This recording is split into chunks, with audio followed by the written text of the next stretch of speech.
Welcome to Bootstrapped Unicorns. I'm your host, Josh Pies, the chief attention getter and hippie capitalist at C47 Digital Studios. This show is an exploration of entrepreneurship because it's important to hear people's inspirational stories of where they were and where they're going and how they've gotten to where they are. But even more important is to glean all those tactical, actionable data points that we can use on our own journeys as we grow our businesses and we can say, yes, we bootstrapped to become a unicorn. Hey, Bootstrapped Unicorns, it is Josh Pies. We're back with another episode, and this one's really important to me because I know that you probably have had a moment where you struggle with sales. You may have many moments where you struggle with sales. I'll admit, even in our business, this is a thing. It's always, it's a hard road. It can feel like it's an uphill climb, but you can do things to make it easier, better, more structured, more purposeful. So we're going to talk to a sales expert today. So I've got Jon Alwinson joining us in just a moment. You can probably see him over my shoulder right now. And we're going to talk about his expertise in this absolutely critical entrepreneurial mandate. It's a fact. You must do this. So before we get to that, though, one of the things that's going to be really hard for you to get to the sales portion of your business is that if you don't have time to do it, you're sunk. And I can help you free up your time. You know that Hire VP is a sponsor of our show. We are proud users of the Hire VP ecosystem. We have 2 virtual professionals on staff right now, and it is an incredible experience having trustworthy, highly educated, independent working people who are working inside our business doing the things that free me up to be a part of our critical sales flow. If you haven't unlocked that for yourself, reach out. You can always go to hirevp.us/unicorn. That's right, hirevp.us/unicorn, and just start exploring and learning more. When you meet the leadership there, tell them Josh Pies sent you and say hello for me. But this will free you up. If you're confused about it, if you need information about it, you need to talk about it, that is why we are here. And you can reach out to our show and we'll talk and we'll make sure that you're well set up. But now that you're going to go and do that and free your time up, we got to figure out the sales thing, and Jon is going to help us. Jon, I'm so thrilled you're here. Thank you for hanging out with us. Yeah, Josh, thanks for having me, man. Excited to be here. All right. So, Jon, I know you're an author, you're a sales expert, and we've talked a lot off air about this. But before we get too deeply into this, you've got an entrepreneurial journey that has some mirrors to some of the things that I've experienced. I had a startup that blew up and then kind of blew up a little bit. And you've had a great journey doing that. And you did it with family too, which is also another parallel. I did it with family as well. So could you tell us a little bit about your younger entrepreneurial ventures? Yeah. So growing up in Orlando, Florida, right near you, Josh, my brother and I at an early age were mowing lawns, pressure washing driveways, started very early in age. And so we knew if we wanted anything in life, we had to get out and make some money to do that. So started early doing that. During college, Josh, my brother and I had a manufacturing idea of manufacturing casual footwear. And we started doing that in East Asia. We incorporated an organization, raised capital, and for about 5 years, started an outdoor casual sandals, boat shoes, camp mock type shoes. And we were manufacturing, selling footwear throughout the U.S. And so that was, we had a really good run. But ultimately the organization wasn't successful like we envisioned. Well, and these things happen. In fact, actually, I was reading something yet again, and I'm sure you've seen it and a lot of our audience has seen it, where the normal entrepreneurial success story has a couple of blips, if not maybe bankruptcies along the way to their success. So it's just a thing. And I'm curious, did you have this behavior of being an entrepreneur modeled in your family? Did you guys have influences, or was this just out of the blue? Yeah, so I think my older brother is hardwired in entrepreneurship. He's a serial entrepreneur in the Orlando market. And so that plus my dad, my dad always pushed us to work hard, and my dad has that tendency as well. And so between those two, it was always modeled for me that that's what it took to be successful, and entrepreneurship is part of our family. So it's interesting because you just said two things that I've had this debate before. I wonder what your take is on it. Yeah. Your brother's hardwired for it, but you had it modeled, so you guys kind of followed through on that. Is entrepreneurial aptitude an innate ability and other people might not be able to have it, or can you build that aptitude? Is it nature or nurture? So honestly, I don't know if you're gonna like this answer or not, but I think the answer is kind of both, right? So I think there are people who are hardwired naturally. My older brother, there's just no doubt he's hardwired for entrepreneurship. He'll say he's unemployable, and that's right. He's got to do his own thing. And so I think there's temperament types that are hardwired for it, but I also think guys like me who maybe aren't hardwired naturally can learn that skill and still be successful. Well, you know, that's encouraging because we're going to be talking about a critical skill today that you help people with your new book. Where's your book? Let's hit it right up there. Relentless Sales. And I love the word relentless because I firmly believe that you titled that with the right spirit for all sales efforts. So that's exciting.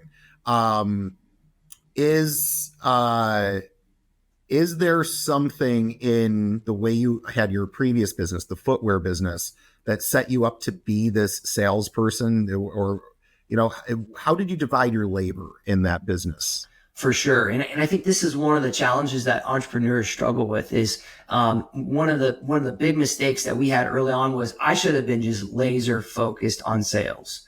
I was young, inexperienced. I was doing things like caring about how the website looked and operations. I should have had one single focus, and that was drive revenue and create growth. And I had my hands in too many cookie jars, and that was a big mistake that I made. And so I did learn the sales game the hard way, you know, those first few years of entrepreneurship. And a lot of the skills that I teach are things that I learned from there and then my time for the last 15 years selling. So yes, whoever is driving that revenue needs to stay extremely focused, I believe, in that lane. Yeah, that makes a lot of sense. So, and what are you selling now? I mean, I know you're in the medical industry, so that's got to be a fascinatingly challenging industry because it's highly technical. It's probably high ticket. Doctors are hard to nail down to even get a meeting with. What are you selling, and what does that world look like? Yeah, so for the last 15 years, I've sold everything from neurospine, ENT, orthopedic products, mostly capital and large ticket item sales. So a couple $100,000 machines that help guide surgery. And then for the last handful of years, I've been in endoscopy selling capital equipment and devices that go along with those procedures as well. So it kind of sounds like you need to go to med school to be able to pull off selling that stuff. How do you research to be ready for that? Yeah, the learning curve going from selling shoes to $250,000 capital equipment was kind of a steep learning curve at first, but I was able to overcome. And so, you know, really, if you can sell pencils well, or you can sell $100,000 pieces of equipment, it doesn't matter. It's sales is sales is sales is sales, as I believe. I was just going to ask you that too, because so this, my kids gave me this for a gift because they love the title of my show as kids would, of course. And this is probably a 45-cent Chinese made unicorn sold for $9 somewhere, and somebody had to sell that. And I'm hearing you say that the same effort and skill sets to sell this little wooden unicorn to Walmart to get it on the shelves, to get it to me, is built from the same skill sets from these high ticket, highly technical, life critical items. That almost doesn't compute for me. Sure. Help break this down. How is this so universal? Yeah. So in chapter 6 of my book, I talk about sales process. And so while the time frame that sales process might take may differ between selling a very transactional wooden unicorn to $250,000 of OR equipment for a hospital will differ in time. The same process takes place. And so I outline my sales process from everything from pre-call planning, identifying pain. Pain is the only thing that gets people in sales to move. So I outline that process, everything from pre-call plan, approaching the customer with rapport, identifying pain, all the way through closing that sale and following up. And so I give my kind of nerd out details on how to sell. And then I pull that back and I help people understand you need to sell naturally and you need to make that human connection as well. So it truly is a very similar process. And when you have, I liken it to form in basketball. If you're good at shooting a basketball, that form is consistent every single time. Now, if your elbow's out or your elbow's in or you're doing something weird with your wrist and flicking your wrist weird, you're going to have inconsistent sales results. But if you have a sound sales process, whether you're selling a $5 unicorn, $100,000 piece of equipment, it's very similar. That's interesting. So let's key in on, and there's no way your chapter 6 outline is outstanding. And so there's too much for us to dig into. So everybody's just going to have to go buy Relentless Sales and read the whole thing. But let's dig into one of the things that jumped out in my mind is identifying the pain. Yeah. So, you got these big medical devices and then let's just keep playing with this idea of a little wooden unicorn. The medical device one seems easier to identify pain in the sense that, if you've got a challenging process that could maybe jeopardize success in a surgery, the pain is, I don't want to lose a patient. Mm-hmm. But how do we identify pain in other things? And feel free to use this, but I mean, how do we just laser in to get our audience, our potential sales target motivated to act on needing to solve that pain? I think the first thing is asking really good questions. And so in these entrepreneurial meetings or whatever you're selling, I think coming in prepared to talk about whatever your service and solution is. But before you do that, really asking deep and direct questions on how you what's going on, what's the pain points in your customer's world, helping understand what's on their hot plate right now. And so if it's a surgical example, you may have a doctor who wants image guided surgery to help them place their screws more accurately in the spine, but you're going to have a COO and CEO not wanting to spend $250,000 and saying, "Hey doc, can't you just do it the traditional way?" And so you have these two conflicting points of views. And so I do think coming in, asking good, direct, simple questions, truly getting an understanding of the reality. And then once you do find those pain points, kind of poke on them, ask second, third level questions to really don't assume but double check that you're seeking to understand and that you truly do understand what those pain points are. So kind of stir up that pain. And then really from there, it's connecting it between all the stakeholders in that organization. And that can be small. It could be one call point customer, or it could be multi-call points. And what do you mean by a call point? So for instance, in a hospital or a surgery center, you're going to have a physician or a group of physicians. You're going to have CEO, administrator, maybe COO involved, and CFO. And then you're going to have the day-to-day folks handling that, the nurses, the techs. But really, whatever you're selling, wherever you're selling, it's really who are the stakeholders, who's involved in the decision-making process, and making sure we align all those folks. So this sounds like it would be rare, if impossible, to do a one meeting close on something like a high ticket medical device. What role does patience and maybe also planning play in your success? Yeah, good question. I think staying highly organized, and I have some free downloads on my website. We use this thing I created a zone territory.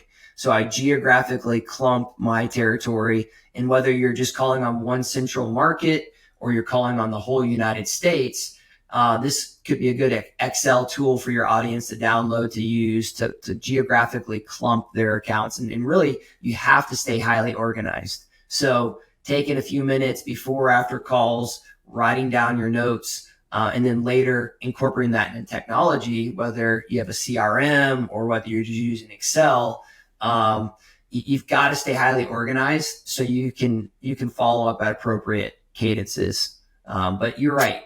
Most of the time, you're not coming in and doing a one-stop close. Yeah, that makes sense. And so you mentioned CRMs. Do you have let's assume somebody in our audience has no CRM. Right. They have a great memory and they have paper on their desk. In fact, a true story, a guy I work with, he's one of our best clients. When you walk into his office, this is a very high functioning CEO, has Post-it notes all over his desk.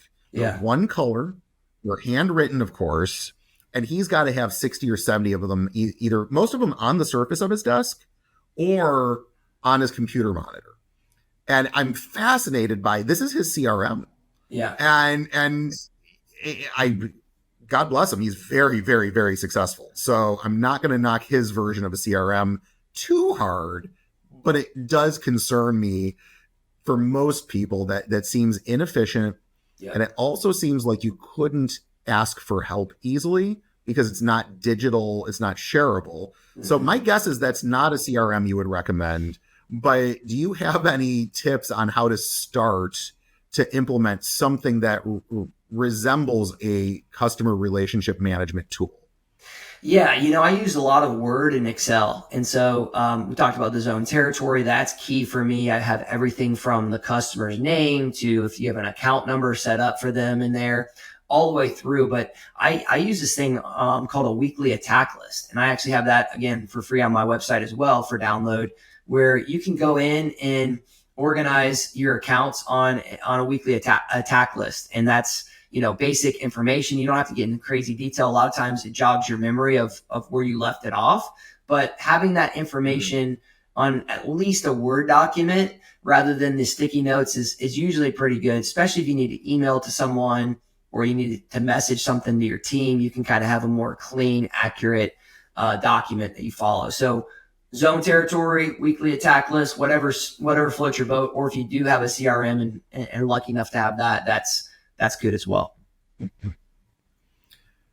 That's fascinating, honestly. I was kind of expecting you to go, I use, Salesforce, Pipedrive, one of the fun name droppables online. So almost all of us have something, at least Google Docs and Google Sheets. Right. It seems like you've got a method that is extremely affordable and could be implemented today. How much Excel programming is required in your version of like the attack list?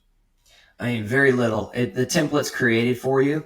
So, sorry, did I cut off there? No, yeah, the internet's a little rough today. I think it's the weather. I was telling you off camera how monsoon like it is here in Orlando. But no, we can hear you just fine. So you were saying that it's pretty well created? Yeah, so the template's created, so you can kind of plug and play. You can make minor tweaks as your industry needs, but really don't overthink it. It's taking massive action. It's staying relentless in sales, and it's doing the right things consistently over time that leads to success, not how pretty your spreadsheet is. Let's key in on relentless in sales. So relentless sales is the name of your book. It obviously must mean something great to you. I resonate with that concept of being relentless. Yeah. Because I think it's a personality thing. So when I heard that, I was like, yes, like I was stomping around almost like a little kid, like, yeah, relentlessness. But I mean, you've got purpose behind your title. Why relentless? Yeah. So, I mean, I growing up, a little bit of background, I was always the skinny kid, playing sports, right? So I think I was 5'9", 95 pounds going into high school. And all I wanted to do was play basketball and was fortunate to play throughout high school. And, but the only way I was able to do that was that relentless mentality. And I think, mental toughness, whoever you follow, whether Jocko Willink or any of these names out there in the business, mental toughness is key. And so in sales, I focus on skills, the mental toughness to be successful, and then I have a faith component as well to my book. But those are the three pillars of what I believe lead to successful, relentless sales. And that middle piece, that relentless, unyielding, never giving up mentality. I mean, Josh, as well as anybody, that's what it takes to be successful. And you get knocked down, you got to stand back up. And it's really dealing with the mental, emotional drain that business and entrepreneurship can bring and overcoming it. Do you remember that song by Chumbawamba? I get knocked down, I get back up again. Yeah, of course. Yeah, now it's gonna be stuck in all of our heads. Sorry to Yes. you and our audience. However, I've always kind of had that in the back of my mind as entrepreneurial mantra. That's the kind of the Chumbawamba theory. You get knocked down, That's you get hilarious. back up again. Completely random. So I've got a playlist that I play that is all entrepreneurial in spirit. All the lyrics are, it's kind of like Eye of the Tiger type stuff. I've got about 80 songs on there. Do you do anything like that? You know what? Of course, I have Spotify. I have songs that are and albums that are private to me, I guess. But I guess I could open those up, and there's all kinds of motivational stuff and cool things you can do on Spotify. So I have my list, and I ran across a cool one recently of Jocko Willink, and it was a mixtape of someone put his talks to music, and really come on, really? Can you send that to us? I'll send it to you. Yeah. Yeah, that's really cool. Yeah, anytime I hear him, I'm like, wow. It reminds me how much harder I can be, and in all of the right ways, right? Like, because he's so strong. Yep. And it's just what a great example. So yeah, please share that. Now you mentioned the faith component. Tell me about how that fits in. Yeah, I think ultimately how it fits in is when we understand our identity, and I believe it's a competitive advantage to know God and to be known by God. So for me, I grew up in a faith background, and so for me, identity that's rock solid helps create more mental toughness because you know who you are, so you can handle the no better, right? So if a lot of the times these salespeople are lost, and sometimes entrepreneurs are lost where they think that next deal's make or break, and that make or break is who they are as a person. And I think once you understand your identity and know who you are, and you live from a firm identity, man, it makes you relentless in sales, makes you tough. It makes you okay to hear the no. And the emotional wear and tear of entrepreneurship and sales doesn't knock you down. Like you can just plow through it because you're not so concerned about others' opinions, if that makes sense. Well, I like that a lot because I personally know that in my youth, I was getting scouted for pro sports, and then I had an injury that brought me out of that permanently. And going into pro sports, which I never got paid $1 for, so I was never a professional athlete. I identified as the future professional athlete. And so the moment that's taken away, and boy, was that, it was very quick. I knew within about, 3 months that it was never going to happen for me. Mm-hmm. I had an identity crisis because and I grew up in a strong faith community as well, but I don't think I was rooted the way you're describing, and maybe could have been, so that revisiting of who I am didn't necessarily have to happen the way it did. It was a hard season. Yeah. And then of course, you and I both share having to close a sizable business. And in that time I had made the mistake again, because I didn't see the pattern yet, that I was the high net worth, highly successful business owner. And when that had to go away, I was back to a second round of who am I in less than a decade. Yep. And so that faith component of being really solid on who you are and where you stand in the world and all of that, even though I was in that community, I don't think I had the presence of mind to actually lean on it the way you're describing. Yeah. I like that description because it really does set you up to not get rocked. Yep. And also get right back into that relentless, stance. Yep. You're not down as long if you're saying no, because that's not me. I just have to keep pressing forward. Yeah. It's that emotional mental fortitude it creates is just, it helps you from falling in those pits, keeps you consistent, keeps you rock solid. So yeah, that's, and it may not be for everyone in your audience, and that's okay. Don't let, what's in the book keep you away from that piece, but hopefully it's an encouragement to your audience. Yeah. One of the things that I've found after doing this show as many episodes as I have and talking to entrepreneurs, not all of them are faith-minded the way you and I are describing. I'd say less than half are in church on a regular basis. Mm-hmm. But I have yet to find one who doesn't take pause and actually evaluate a faith conversation and how it might benefit them. Because I think entrepreneurs have this innate ability, learned or already in them, to try to learn from all things. Yep. And so I feel like, because you said it may not be for the whole audience, and that's true, it might not be for the whole audience, but I'm pleasantly surprised as I keep getting exposed to new entrepreneurs. Very few dismiss anything. Right. Especially what's going on in the world today. I mean, people are running to faith left and right, and it's a powerful not tool, but it's powerful. And I think most people have an innate to knowing that there is a higher being, if that makes sense. And it's encouragement. Yep. So especially what's going on right now, I think it's super important, and it's led to tons of success for me. And I want to share that with the world. Outstanding. So I've got a question about how you, because I know you're a very successful salesperson. What is your day look like? How are you structuring it? Is there a secret sauce in that? Yeah, so I do outline it in the book. I'm trying to remember offhand which chapter it is. If it's organized, chapter 7, I think that's at, and also the daily habits that win. I really outline, my morning routine. But, I do think getting up early is so critically important. And again, I keep dropping his name, but like a guy like Jocko Willink is been instrumental for me, and also Atomic Habits, of those small changes.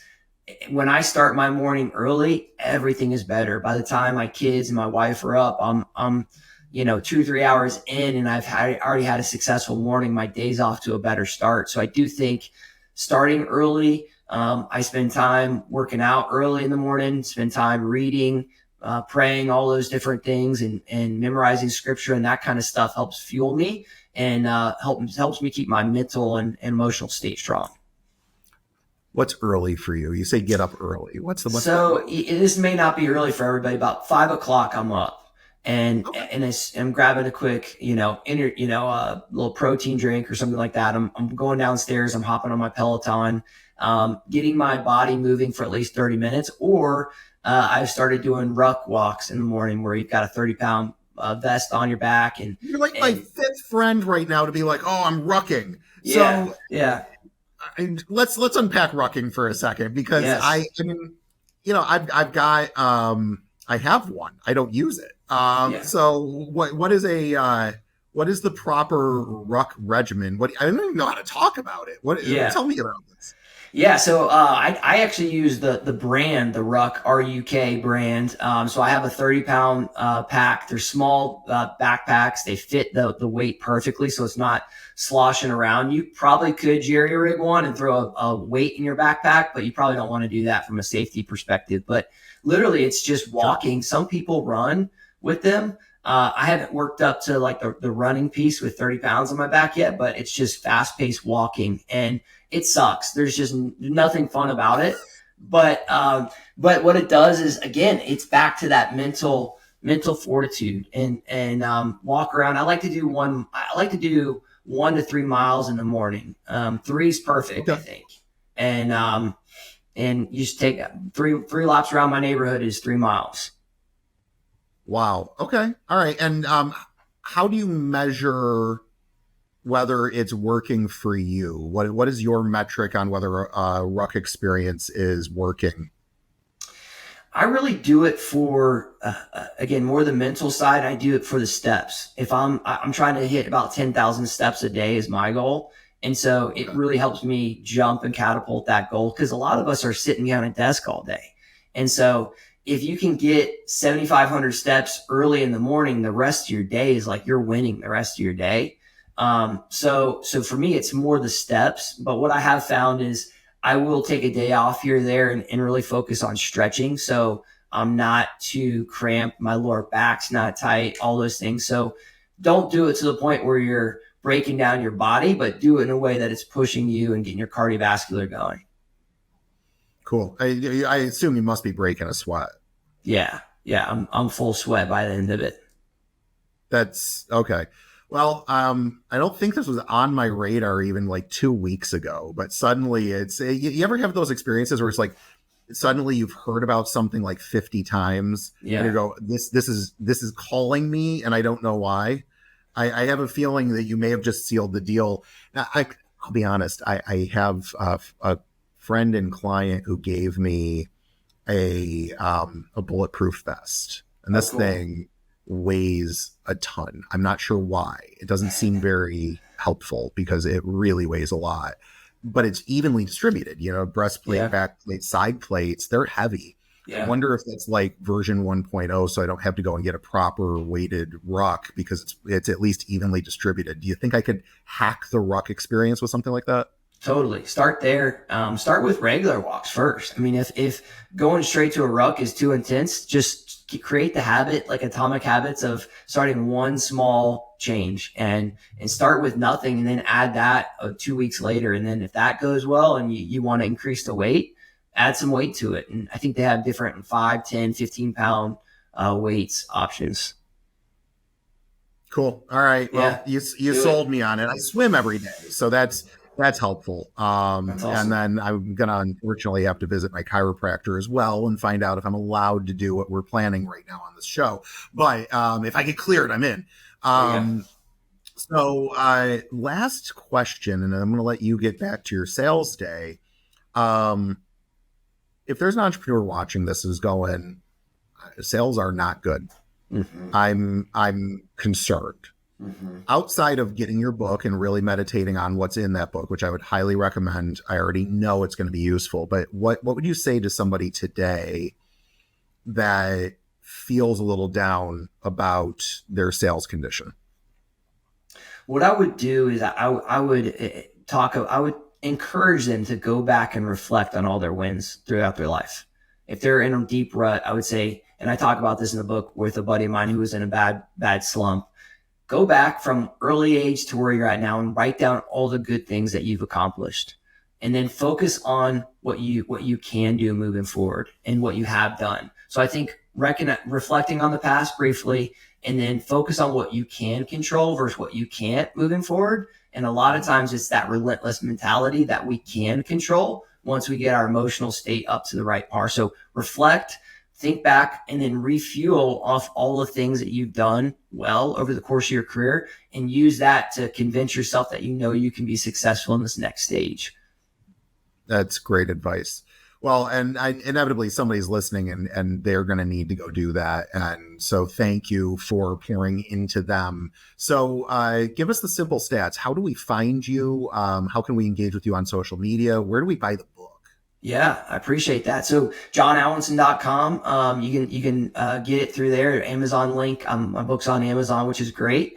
So, and it's Jon Alwinson.com, and all the social media platforms. So wherever your audience is, would love to connect with them on Instagram, Facebook, LinkedIn. Be more than happy to connect with them and get to know them.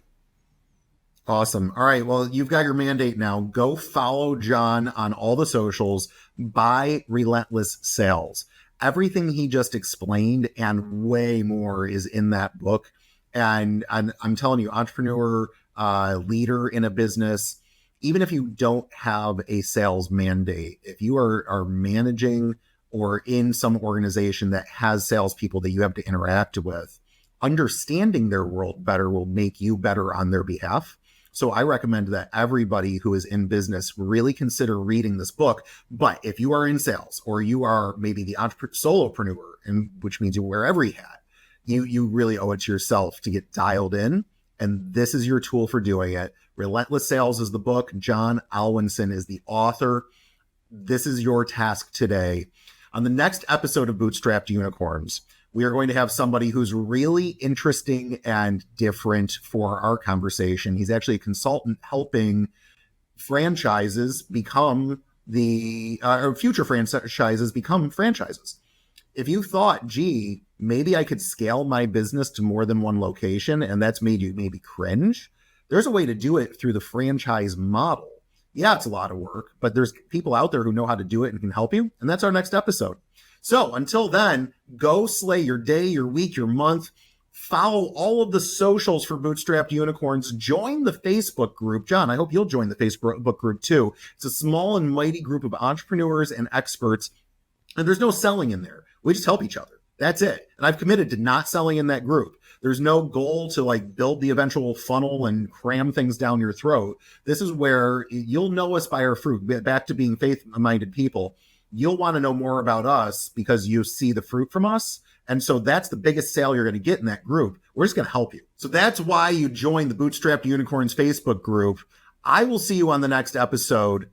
Be good, slay that week, and sell, sell, sell.